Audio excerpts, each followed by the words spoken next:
अरे भाई, मन की आवाज और मन की बातें मत करो। ये मन की बातें बार बार कहता हूँ, लुगाई से की जाती है, लुगाई से करो। हम देश की जनता आपकी लुगाई नहीं है। मेरी बात समझो, ये जन की आवाज है, जन की आवाज को समझो आप। हम जनता हैं, हमारी आवाज समझो। हम पिछले 2 महीने से आंदोलन कर रहे हैं यार। यहाँ पर बूढ़े रो रहे हैं बर्तन मांजते वक्त, यहाँ पर माताएं रो रही हैं सब्जी काटते वक्त, परसते वक्त बच्चा रो रहा है। इससे बड़ी देशभक्ति कहाँ देखोगे आंदोलन में? अरे ये भारत आप कभी नहीं बना पाओगे जो भारत आज इस आंदोलन ने देखा है। ऐसे भारत की तस्वीर अगर पूरे देश में छा जाएगी, मेरे देश में अमन और चैन आ जाएगा। ये तो हमारा देश है, कृषि और ऋषि का देश है। ये तो यहाँ तो ऋषि आएंगे और आंदोलन करता वो ऋषि हैं, आंदोलन जीवी। क्या मोदी जी आंदोलन जीवी नहीं थे जब एफडीआई का विरोध करते थे? क्या मोदी जी तब आंदोलन जीवी नहीं थे जब महंगाई का विरोध करते थे? आज कहाँ गए? हम पूछे, सबसे बड़े आंदोलन जीवी तो आरएसएस वाले हैं, जिन्होंने हर आंदोलनों में अप्रत्यक्ष रूप से साथ दिया है। तो क्या मोदी जी उन्हें पकड़वाना चाहते हैं? उन्हें सजा देंगे अपने आरएसएस वालों को? किस पर टिप्पणी कर रहे हैं पहले ये देखें। आप क्रांतिकारियों पर टिप्पणी कर रहे हो भाई, बार बार क्रांतिकारियों पर टिप्पणी कर रहे हो। तब मैं कहूंगा कि तूफानों से आंख मिलाओ, सैलाबों पर वार करो, मल्लाहों का चक्कर छोड़ो, तैर के दरिया पार करो, तैर के दरिया पार करो। अब ये दरिया तैर के पार होगा अगर मोदी कानून वापस नहीं लेंगे तो घाटे में कौन लेके आया? अगर पब्लिक सेक्टर घाटे में जा रहा है तो सरकार घाटे में जा रही है, और सरकार घाटे में जा रही है मतलब सरकार कमजोर है। तो मोदी जी कहें मैं कमजोर हूं, फिर क्यों कहते हैं मेरा 56 इंच का सीना है? नहीं, क्या प्रधानमंत्री पद की यह योग्यता नापी गई है? क्या 56 इंच का सीना होना जरूरी है क्या? नहीं तो क्यों बोल रहे हैं? राम राम के बाद राम राम सत्य भी कितना बुरा होता है। वो हमारा राम नाम सत्य करना चाहते हैं साहब, ये राम राम बुलवा के।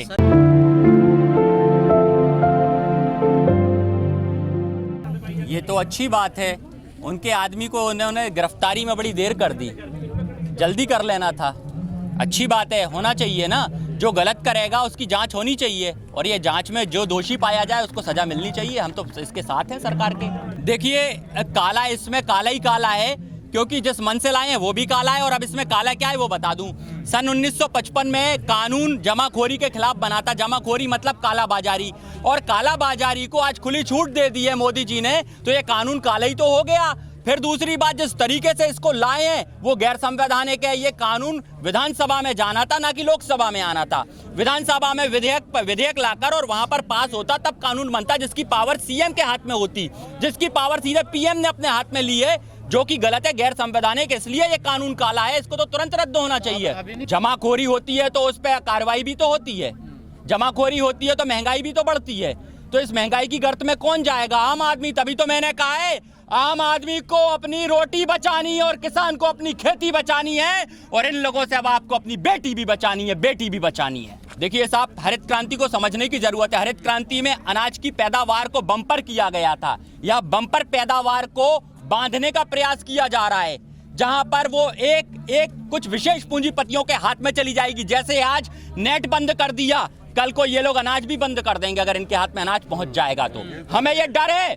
और आप देखिए इस कानून में काला क्या है, और बता दूं, इस कानून में हाई कोर्ट न जाने देने का मंसूबा क्या है इनका।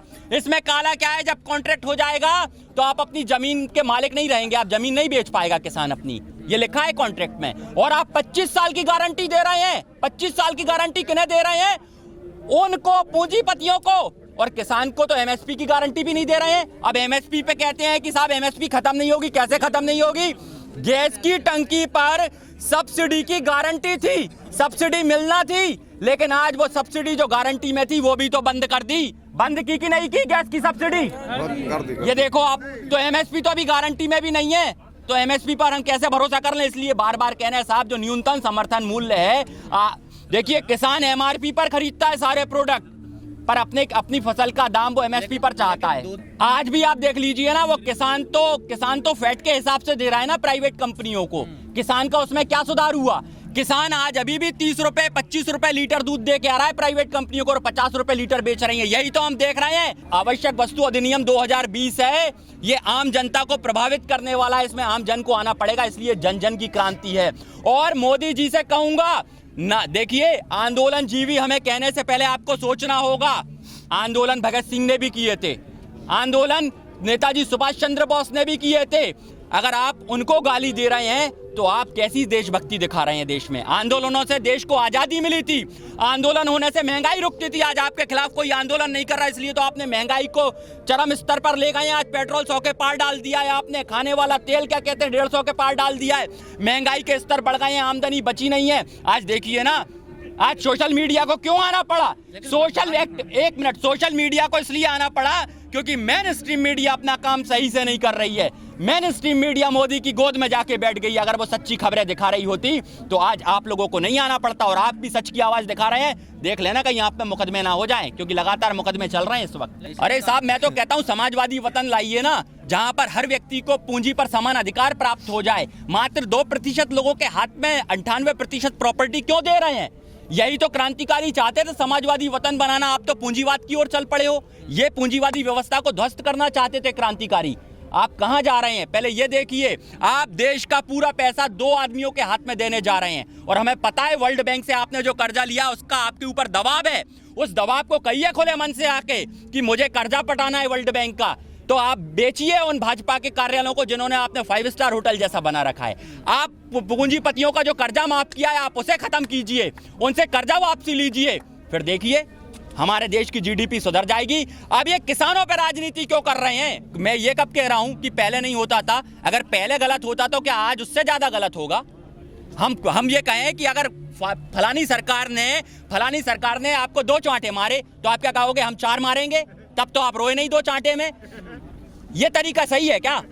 हाँ, मोदी अब हमसे अभी देखिए, कोई आज भगवानों को बांट दिया है। भाई इस देश में कोई राम को मानता है, कोई कृष्ण को मानता है। मैं आपसे बार बार आपसे इरिटेट करूं, मैं पूछूं भाई आपके पापा का नाम क्या है?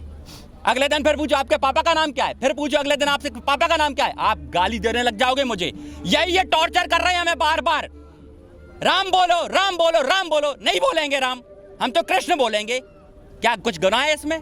देखो ये लोग अगर क्या कहते हैं, कोई किसानों के पक्ष में बयान देता है तो पता है ये क्या कहते हैं कि इन्हें पैसे मिलते हैं। तो मैं पूछना चाहूंगा, हम रिहाना को क्या दे सकते हैं? रिहाना की इतनी कमाई है कि उसके फॉलोअर भी मोदी से ज्यादा हैं, और उसने कोरोना में इतना खर्चा किया है कि कंगना तो अपनी पूरी जिंदगी में नहीं समेट पाएगी, इतना कमा नहीं पाएगी जितना उसने खर्चा कर दिया है। तो क्या हम इन सेलिब्रिटियों को भी पैसे दे रहे हैं? मतलब ये स्तर गिर गया है मोदी सरकार का। मैं इसीलिए कह रहा हूं, गलत को रोकना होगा, लोकतंत्र की आवाज को मजबूत करना होगा। हमारा विश्व लोकतंत्र के कारण जाना जाता है। ये गांधी का देश है, ये भगत सिंह का देश है। यहाँ पर आंदोलन करना सबका अधिकार है। चाहे देखिए ये क्या चाहते हैं, पहले गांधी चाहते हैं हम गांधी बने, और जब हमें भगत सिंह दिखने लगता है तो इनको नानी दादी याद आने लगती हैं। तो तय कर लें हम भगत सिंह बने या गांधी बने, ये इन्हें तय करना होगा। दर्द कहां तक पाला जाए और युद्ध कहां तक टाला जाए। आप है क्रांतिकारियों के वंशज, अब फेंको इंकलाब का भाला जहां तक जाए। जय हिंद, जय भारत।